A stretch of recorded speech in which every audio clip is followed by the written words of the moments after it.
Assalamualaikum warahmatullahi wabarakatuh. Saya Farah Iktisam Harlim dengan NIM 200322017 dari Prodi Biologi NK.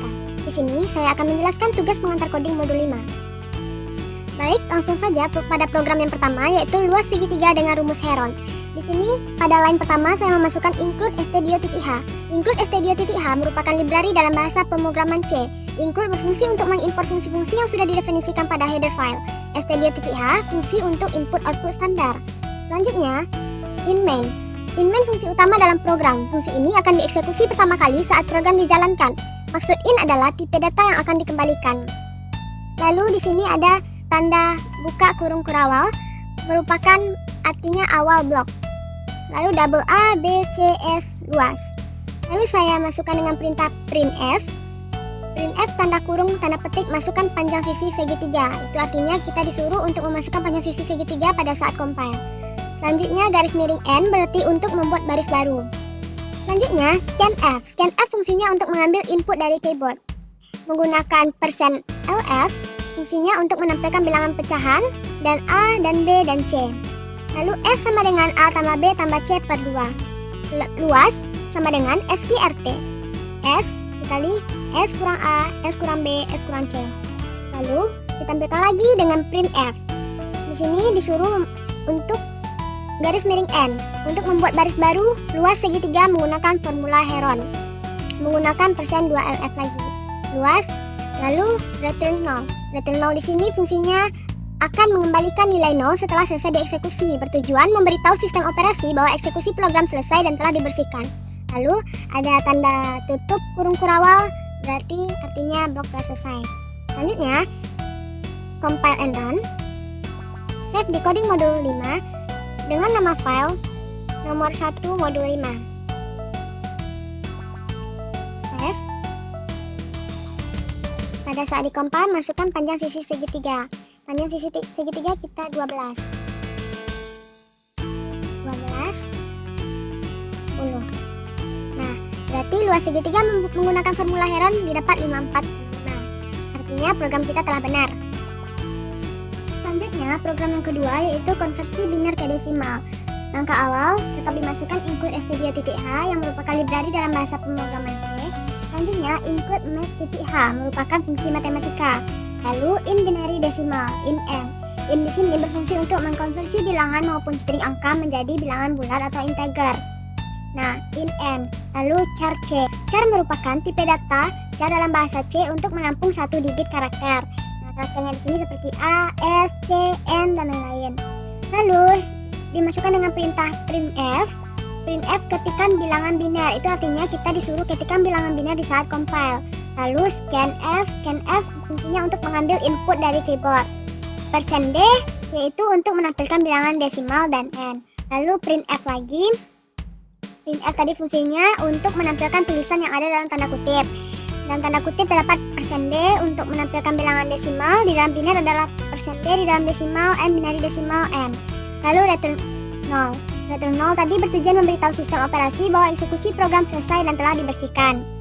Nah, selanjutnya garis miring fungsi buatan yang dipakai untuk mengubah biner ke desimal. Fungsinya in binary desimal in n. In desimal sama dengan 0, i sama dengan 0, rem. While n tanda seru sama dengan 0, rem n %10, n garis miring itu untuk membuat baris baru sama dengan 10, desimal plus sama dengan rem O2 i plus i. Lalu return desimal artinya kembali ke semula setelah program telah selesai dan telah dibersihkan, kembali ke bilangan desimal. Kita compile and run. Kita beri nama nomor 2 modul 5. Ketikkan bilangan biner.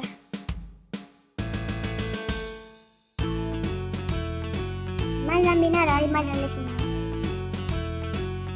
Selanjutnya, program yang ketiga adalah membandingkan kesamaan dua string. Awalnya saya memasukkan include stdio.h yang merupakan library dalam bahasa pemrograman C. Selanjutnya, include string.h. String.h ini untuk pengendalian string. Lalu inMain. InMain yang merupakan fungsi utama dalam program. Lalu char A. Tipe char merupakan tipe data char dalam bahasa C untuk menampung satu digit karakter. A100 B100. Lalu ditampilkan dengan perintah printf. Perintah printf fungsinya untuk menampilkan tulisan yang ada dalam sebuah tanda kutip. Dalam tanda kutip ada masukkan string pertama. String itu fungsinya mengubah atau mengkonversi nilai dari sebuah objek menjadi string. Lalu get A. Lalu ditampilkan lagi dengan printf, masukkan string kedua, get B. Lalu if strcmp ab sama dengan 0. Lalu ditampilkan lagi dengan perintah printf, string yang dimasukkan sama, printf lagi string yang dimasukkan berbeda. Lalu kembali ke return 0 yang bertujuan memberitahu sistem operasi bahwa eksekusi program selesai dan telah dibersihkan. Kita coba compile and run. Save dengan nama nomor 3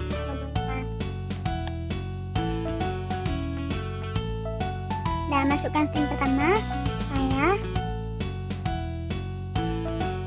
belajar coding. Masukkan string 2, belajar bahasa C. Nah, masukkan berbeda. Selanjutnya, program yang keempat yaitu menghitung panjang sebuah string. Langkah awal, include stdio.h yang merupakan library dalam bahasa pemrograman C. stdio.h itu fungsinya untuk input output standar. Lalu include string.h. String.h itu fungsinya untuk pengendalian string. Lalu in main. In main tadi fungsinya yaitu sebagai fungsi utama. Lalu char A, tipe data char dalam bahasa C untuk menampung satu digit karakter. Lalu in panjang. In di sini berfungsi mengkonversi bilangan maupun string angka menjadi bilangan bulat atau integer. Lalu ditampilkan dengan perintah printf. Perintah printf fungsinya untuk menampilkan tulisan yang ada dalam tanda kutip. Dalam tanda kutip terdapat tulisan inputkan sebuah string untuk dihitung panjangnya. Itu berarti kita disuruh untuk menginputkan sebuah string untuk dihitung panjangnya pada saat compile and run. Lalu garis miring n itu fungsinya untuk membuat baris baru, get A. Panjang sama dengan strlen A. Lalu ditampilkan lagi dengan perintah printf. Lalu ditampilkan lagi dengan perintah printf. Fungsinya yaitu untuk menentukan tulisan yang ada dalam tanda kutip. Tanda kutip panjang string yang akan diinputkan adalah sama dengan %d. %d tadi untuk menampilkan bilangan desimal panjang. Lalu kembali ke return 0 yang bertujuan memberitahu sistem operasi bahwa eksekusi program selesai dan telah dibersihkan. Kita coba untuk compile and run. Kita save dengan nama file nomor 4 modul 5. Nah, inputkan sebuah string untuk dihitung panjangnya. Kita inputkan lagi, aku sedang belajar coding. Nah, panjang string yang diinputkan adalah 25. Berarti program kita telah benar. Selanjutnya, program nomor 5 yang terakhir yaitu akar kuadrat. Langkah awal seperti biasa, masukkan include stdio.h yang merupakan library dalam bahasa pemrograman C. stdio.h fungsinya untuk input output standar. Lalu masukkan include math.h. Math.h ini merupakan fungsi matematika. Lalu in main, tanda kurung kurawal, tanda buka kurung kurawal untuk awal blok. Lalu float angka angkar, tipe data float untuk menampung angka pecahan. Lalu ditampilkan dengan perintah printf. Perintah printf fungsinya untuk menampilkan tulisan yang ada dalam tanda kutip. Dalam tanda kutip terdapat tulisan masukkan sebuah angka. Ini kita disuruh untuk masukkan sebuah angka pada saat compile and run. Lalu selanjutnya dengan perintah scanf fungsinya untuk mengambil input dari keyboard. %f untuk menampilkan bilangan pecahan dan angka. Lalu menghitung akar kuadrat dari angka kemudian disimpan ke dalam akar. Itu perintahnya, akar sama dengan sqrt angka. Lalu printf lagi yang fungsinya untuk menampilkan tulisan yang ada dalam tanda kutip. Dalam tanda kutip terdapat tulisan nilai akar kuadrat dari %2f sama dengan %2f. F tadi untuk menampilkan bilangan pecahan, angka, akar. Lalu kembali ke return 0. Return 0 artinya fungsi main akan mengembalikan nilai 0 setelah selesai dieksekusi. Bertujuan memberitahu sistem operasi bahwa eksekusi program selesai dan telah dibersihkan. Lalu kita beri lagi tanda tutup kurung kurawal. Kita coba compile and run. Kita beri dengan nama nomor 5 modul 5. Nah, kita save. Lalu masukkan sebuah angka, misalnya angka 15. Nilai akar kuadrat dari 15 adalah 3,57. Setelah dapat hasilnya berarti program kita telah benar. Baik, terima kasih. Sekian penjelasan dari saya. Assalamualaikum warahmatullahi wabarakatuh.